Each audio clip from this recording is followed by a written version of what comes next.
So let us look at the universe. What do you find? Allah Almighty, He answers, and He said, الَّذِي لَهُ مُلْكُ السَّمَاوَاتِ وَالْأَرْضِ. He is the one to whom belongs the kingdom of the heavens and the earth. وَلَمْ يَتَّخِذْ وَلَدًا. And He has not taken for Himself a son. وَلَمْ يَكُنْ لَهُ شَرِيكٌ فِي الْمُلْكِ. And He has no associate in the dominion. وَخَلَقَ كُلَّ شَيْءٍ. And He created all things. Listen to the tail end of the ayah. فَقَدَّرَهُ تَقْدِيرًا. And He determined it with precise determination. He created all of this that He spoke about, and He said He determined it with precise determination. Nothing in the universe is random or without purpose.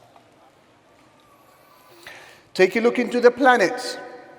Allah Almighty tells us that the same theme of order, of being regulated, systemized, working towards a goal, even exists in those planets. Allah Almighty, He said, لَلشَّمْسُ يَنْبَغِي لَهَا أَن تُدْرِكَ الْقَمَرِ. It was never for the sun to catch up with the moon.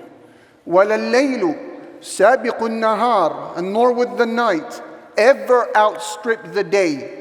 وَكُلٌّ فِي فَلَكٍ يَسْبَحُونَ. And all of them are floating within a precise orbit.